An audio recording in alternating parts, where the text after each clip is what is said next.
Today I'm going to bring you another long-winded tool haul video. I decided to work on beefing up my highway travel toolkits. I realized as a favor to a buddy I gave away my tire repair kit, so I decided to buy another one. The one I selected last time was straight from Jeff's Garage. He recommended a set on Amazon. Seemed to work great. I was looking at Walmart and Amazon and found this kit for what seemed to be a good price. Seemed to be the same manufacturer, just with a different set of tools in it. Next thing I purchased was a long handle 10 millimeter Allen wrench. I got this pack of 6 of the same Allen wrench just on Walmart and Amazon is where I was shopping. And these are the least expensive long-handled 10 millimeter I could find. I'm not sure if they'll be any good. Maybe they break, maybe they don't. But currently have the proper tool. But when I was changing my differential oil, didn't have enough leverage, so I just wanted a long handle format of one of these. And here I'm getting the Icon one out to compare. Guess I'm not really getting it all the way on camera though. But this one's about an inch longer, so not much, but it was a reasonable price. I think it was $6 or $10 for all 6 of these. I'm not exactly sure. So they're probably not high quality. There's no markings on them. Positive they're made in China, but maybe some other country that's not known for manufacturing high quality tools. So it's possible they're a bust. It was a complete waste of money, but this will allow me to keep one in my travel toolkit for my truck because I'll have a bunch of them now. And I will get that extra inch of leverage, and we'll see how it goes. Not too stressed about it. It's a pretty cheap purchase. And I've been on the search for this for a while. I finally bought a Weeha set, long handle format, but turns out I was not paying attention when I purchased it, and I only got the one that went up to 8 millimeters, defeating the entire purpose. So I've been actually looking for single 10 millimeter Allen wrenches that are long format for quite some time. Finally broke down and bought this cheap pack of 6. Moving on, the whole theme of this, what got me to this part of this video is preparing highway travel kits for my Toyotas. Got an 01 Camry and a 2000 Tundra, and I was buying cheap sockets. I got some Quinn 12 points for my tool set, and it decided to go with Walmart with their Hyper Tough for the 6 point. These are going to be the 1/2 inch and 3/8 I'm going to put into my travel toolkit. None of these are deep sockets. I've kind of determined that that's extra weight that's just not needed, and we're going to stick with short sockets. And so for the 1/4 inch, I was looking for the best inexpensive sockets I could find. Harbor Freight and Walmart are pretty much the top 2 contenders. I did not like what I saw, so I kept searching, and I ended up finding this Vessel L-set tool kit that comes with Toyota size 1/4 inch short 6-point sockets plus a 13 millimeter up to 14. So 8, 10, 12, 13, 14, which is perfect for 1/4 inch travel. So I decided to purchase the tool. Not big on the L thing, but I probably will end up using it. It actually is pretty handy. And with the bit inserts, it's almost a travel toolkit in itself. You could basically use this alone as something you could take with you to feel good about being able to do repairs on the side of the road. It only goes up to 14 millimeter, but let's be honest, on a highway situation, I'm not sure if you're ever going to need more than a 14 millimeter. But, I want to have up to 24 as the Toyota is designed to handle. Next tool is this Toyota CV axle clamp compressor. So clearly I want to get the OEM one from Toyota. It's like $100, very expensive, maybe 200, not exactly sure. But I saw this knockoff one at Walmart for $10, $20. It's probably going to be a regret. Probably not going to work at all. I could already see that it's not really working as I think it should. But for my DIY situation, I am going to try a cheap tool out first to see if I can get it to work. It seems like it may be able to, if you're kind of on top of it, it may work. So we are going to give it a shot. And I got some holes in my CV axles on both my Camry and my Tundra. So those need to be repaired. It's something I've been getting prepared for and plan to do in the next 6 months, let's say. So I'm going to put that with a specialty tool drawer. Next on the list to review is, let's see, this L socket set I got from Vessel. So this purchase right here triggered all these other Vessel purchases. You know, the long-handled Allen wrench was for my differential change. The CV boot axle clamp is for that. Tire repair kits for that. And, you know, I wanted some small sockets, 1/4 inch. These seem to be the best, cheapest ones in the market. You know, I got to go check that packaging and see if this is made in Japan. But I think these are made in Taiwan. Here I'm pulling out the Quinn, Harbor Freight, and Hyper Tough Walmart 3/8 socket sets I've recently purchased. Just kind of comparing bottom of the barrel, low end sockets, what you get. I think one of the quality tests I like is I stick my finger in the socket to see how sharp the burr is on the 6-point face. I noticed the lower quality, lower expensive sockets have a very sharp burr where they're not doing any type of finishing, and the higher end sockets have that smoothed off. It's not the only test you want to use. Obviously, running till failure, like the torque test channel does, would be the ideal test, but I'm not set up to do that here. We're just doing a fit and finish type of review for this time. So here I'm just kind of testing out the capabilities of this. It's got a regular 1/4 inch fitting on this side for leverage, and then on the other side it has a wobble, and if you pull out the black thing you can have a 6-point for bits, and then this Vessel label doubles as a speed swivel, so you can get things off there in a hurry.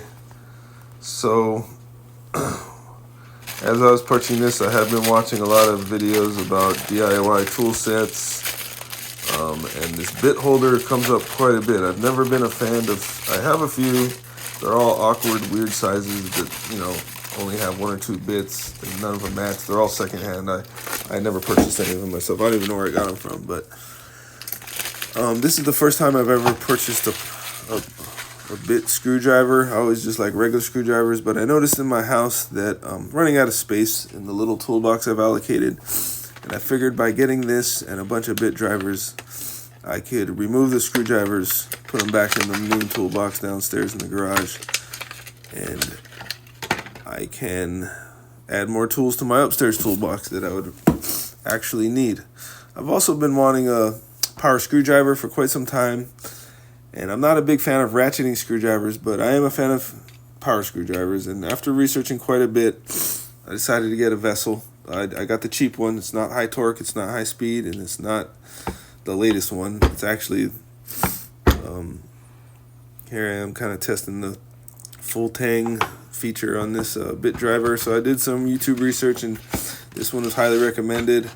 I'm a huge Japanese tool fan. I realized there's a difference on the bits from American to Japanese, and after doing some research, I decided, hey, I'm a Japanese tool fan. Why not just go with their bit system? So for this set of tools, it's all Japanese bits. I even had to find the right power screwdriver to take them, which is the weaker one. So I was happy with all of this. It's all cheap. One big learning lesson on this whole Vessel tool purchase is when it came to this bit socket set for Toyota sizes, which I think just are awesome. They're not impact rated, but they're rated 18 volt, 40 volt, which I think is funny, which is their kind of way of saying they're impact rated on a hex bit 1/4 inch drive that's going to break way before our sockets are going to break. One thing I experienced that I've experienced a little in the past, the tariffs and stuff, but this is a little bit of a pricey socket set. I think it was $67 or $60. So I was like, yeah, you know, Vessel's pretty cheap. These are nice. I want them. They don't quite fit my impact drivers, but they're going to fit this screwdriver and this automatic screwdriver, and maybe I could press in the American fittings. But when they got delivered, it was a $34 bill for tariffs, which I think is a new thing with the current administration. Not saying one bad or good about it. I'm just saying if you're a guy buying tools and you like Japanese tools, and I've been recommending buying Koken ratchets off directly from Japan ever since I made this YouTube channel, because when the yen crashed, for me it was just an opportunity to load up on super high quality tools for really cheap. But I think that era may have come to an end. The prices have gone up. The tariffs are, affecting the bottom end users, and maybe it's time to stop buying tools on eBay and Amazon directly from Japan. And this is coming from somebody that was doing that and was a huge proponent of doing that, and thinks that was the best way to get high quality tools for cheap, delivered directly to your door. With this last experience, I am no longer going to do that at all. I am simply just going to deal with whoever has them in the USA, so I don't have to pay the unknown tariffs. So for now, I'm just throwing all the bits in my Makita impact drivers, another Japanese tool I like. Clearly, I've threw these. All of them are set up for American-sized bits, as you would expect. I'm not really sure what type of options I have to get a quarter-bit hex Makita impact driver to accept the Japanese bit. Maybe I'll do some research on it. I already have 3. I find them super handy to have around the house and have multiple of them, multiple batteries. I could go to the swap meet and buy a beat-up one for $20-$30, and the brand new, they're like $80 to $180. I'm not really sure, but they seem to, if they're rough and used heavily, they're selling them for $30. Well, maybe with inflation, maybe they're up to $40. I haven't been there in 4 or 5 months, but I got a couple. The one I already got was used, so all 3 of mine are used, and they never stop working. They heat up when you overuse them, and just switch to a new one. And I've never had any issues with them running 100%, 0 hiccups. So here I am getting out the automatic screwdriver. Pretty pumped with this. Not too concerned with the torque or the high-speed application. DIY. I got regular screwdrivers. I'm going to have this vessel impact screwdriver, full tang bit driver, complementary to this power screwdriver. So if it ever gets serious, I could always just pull out the bit, swap it into the manual one, and crank on it. And I'm sure this automatic screwdriver can take some torque as well, probably more than the handle could hold on a normal person's grip. So not too worried about it. Very excited. These vessel tools are very, very inexpensive. Hopefully, for me, I'm sure they're going to hold up well since it's all DIY. I'm barely doing any repairs on my apartment. Just doing routine maintenance on my cars. Hoping to add another car to the fleet soon. I feel that gas in California is going to go up to $8. I've been reading some articles. I'm always preparing for the worst. So I feel I need a 4-cylinder. I've been looking around, and I think for me, my personal situation, I think a Yaris 2-door hatchback is the way to go. So I'm a huge fan of Car Care Nut. The car comes highly recommended from him as far as reliability. I plan to follow his new car buying guide when inspecting him. I also plan to replace my CV axle boots. That's why I got that special tool. Watch his episode on that. Plan to start tooling up for these jobs and then knocking them out. It's been an interesting journey on over purchasing tools for DIY. Spent quite a bit of money. I think I'm finally at the point where my 2 massive toolboxes I purchased from Harbor Freighter Tool, the mini toolboxes I purchased from Lowe's are full. I mean, I'm just packed full of tools.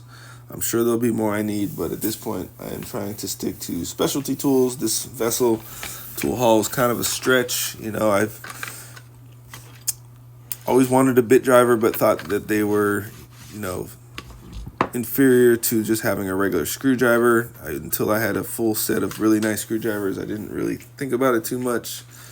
But now that I'm building a apartment tool set just to fix my apartment, I'm going to keep all these vessels up there and keep them clean, away from the grease of the garage. And I'm not sure how these impact sockets are going to fit into the plan, because probably won't see any 24 millimeter bolts upstairs in the apartment.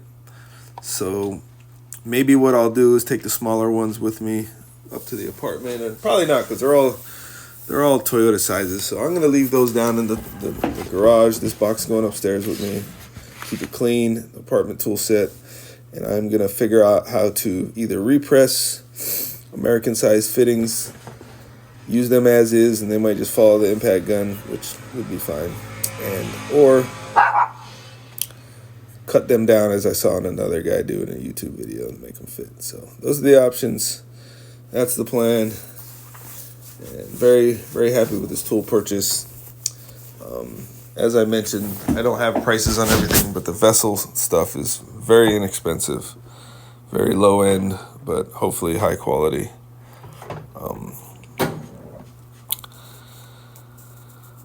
What I probably will do is,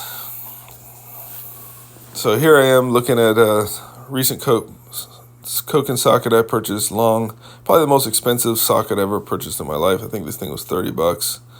I got it from Koken USA, I think, or no, I got it from EIO Electronics, American distributor that sells a bunch of Koken stuff. So I was able to kind of justify this with tire changes, so I don't have to add an extension piece on my torque wrench or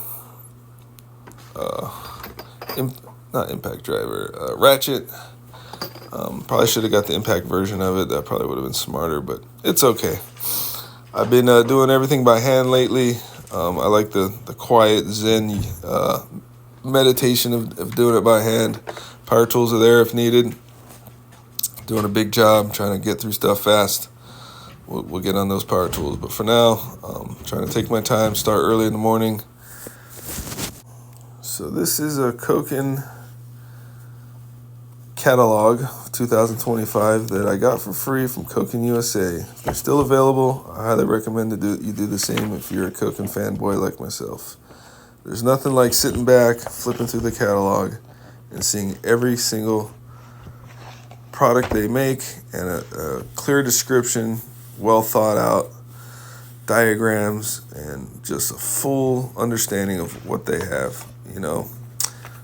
I think if I didn't purchase those vessel impact sockets before I got this, I may have just flipped to that page and purchased the ones I want. So it's still a possibility. If you look up the part number, you just punch it in the Koken USA website, and you can get the price. That website is notoriously expensive. So here I'm looking at these exact bit drivers. They got wobbly ones, I'm sure. So we're gonna do a deep dive on this later on, but I just want to share with everyone that this is available. It's free. It'll probably cost you in the long run.